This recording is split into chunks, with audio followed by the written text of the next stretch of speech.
Hi, this is Tim Meyer from Keep Yourself Relevant. Thanks for joining today. Today, this video is going to be focusing on some Agile coaching tips. I've been a Agile Scrum Master for 10 plus years, and someone recently asked me what they what were some of the key items that need to be kept in mind regarding Agile.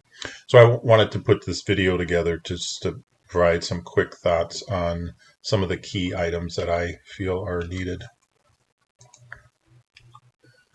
So today I want to spend a little time talking about two phases, what you need to do to support your Agile team prior to the start of the team or project, and then what you would do while the project team uh, is active.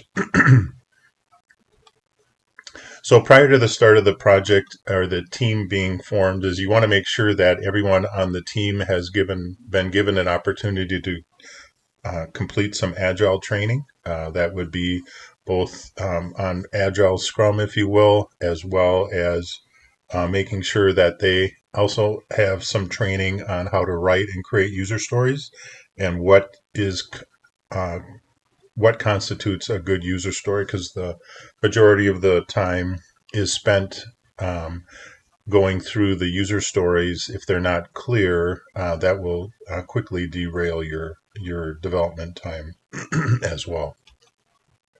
Then also in Sprint Zero, some of the activities that you want to keep in mind is you want to make sure that you're putting your board in place. In whether or not you use Jira or Azure DevOps, just make sure that you have some way to visualize all the stories that are available for your team. I think the visual representation is key because then people can more easily see what's going on, and you can what you call the different phases that a story goes through, if it's not started, in process, in development, etc. That that's really up to the team, but I think just having a visual that you can do use for all your stand-up meetings to be able to then drag information from one lane to another to show the status as people are giving their updates, I think is really key to having that team visualize what work is being completed. You probably want to create some kind of a communication channel or Teams channel for the team to work off of. Microsoft Teams provides a good structure for that as well.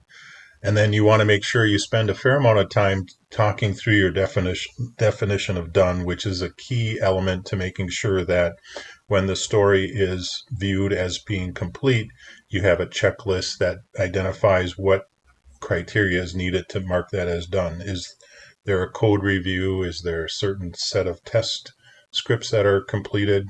Depending on the development environment that you're working on, some applications like Salesforce require, before they will allow you to deploy their code into their production environment, you have to have 70+% of unit test coverage.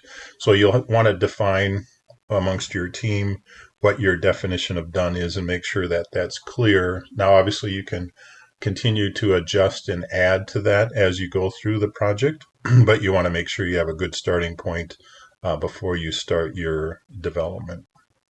And then once the team is active or the project's active, there's some main meetings that you'll want to focus on and make sure that you're utilizing the team properly. And the first one is the sprint planning. You want to make sure that your stories are well groomed, meaning you've got a good understanding of the requirements in the format as a user. I want to so that. And then you also want to make sure that you start slow with your team and build up over the sprints. So your first sprint, maybe make sure that you're focusing more on process than delivering items, and then just continue to speed up your development time as you get more comfortable and grow within your team.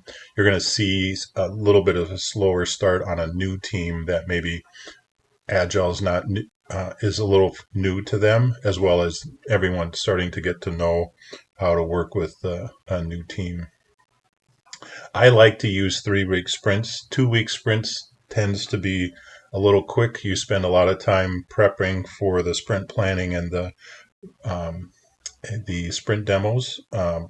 So having a 3 week sprint gives you a little more time to complete a little bit more development. But I've worked in both 2 and 3 week sprints, but 3 weeks seems to work better for the teams that I've worked on. You want to make sure that as the Scrum Master, you have an understanding of the time and availability of everybody on your team. Some people may be only part time on a project. Ideally, they're not, but in often times situations arise where people get pulled away for another project or for production support or a myriad of things. So you want to make sure that on a weekly and daily basis, you're understanding the team members' availability and time to the project. And then you want to continue to provide agile training to the team members as you go, or as you determine that there's some aspect that people aren't understanding. As the Scrum Master, you want to make sure that you're continuing to identify items that aren't being properly completed and managed, and make sure you address that with either training or some type of education. Then another one that you want to focus in on is the stand-ups. You want to make sure you're building trust within the team. Make sure that everyone's comfortable, that it's okay to identify that you don't know everything or you have an issue. Make sure you bring it up to the team and have the team rally around any questions or impediments that come up. You want to make sure that as the Scrum Master, the meeting is crisp. You want to go through the 3 questions: what you did, what you plan to do, and any impediments, so that you're not spending, over amount of time on that meeting.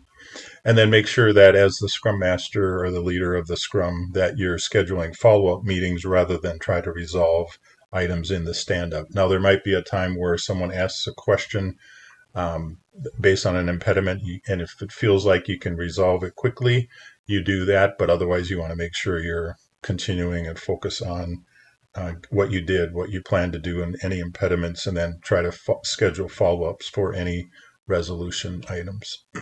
And then, as what I like to do is, as the team is going through and one person at a time, I have a filter set up on the board to show only that team member's stories, so that everyone can see what they're working on and how that might relate to what they're working on.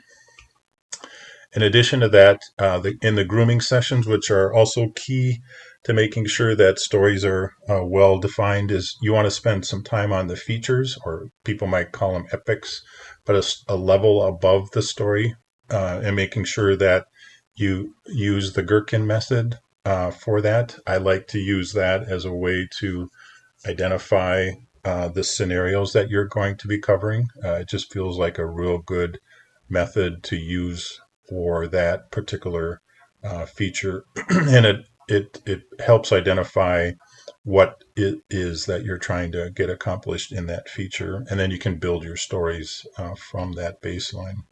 And then I try to strive to have 2 to 3 sprints of stories groomed and ready to go for your team as you're going forward. So making sure that you're setting up your planning sessions often enough, and your grooming sessions often enough, to make sure you have 2 to 3 sprints worth of stories groomed for when you get to the planning session, in case someone is out unexpectedly, you have more ample supply of stories that you can start on. And it helps to have a larger list of stories that are groomed, so that if there's dependencies that come up or you're not aware of when you're grooming the stories individually, you can make sure that you can address the interdependency of the stories as well.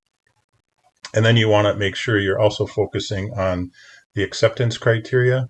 It's key to have a good understanding of when you'll know that you'll be done with that story. So the acceptance criteria will be the criteria that you use to determine when the story is completed or working as defined.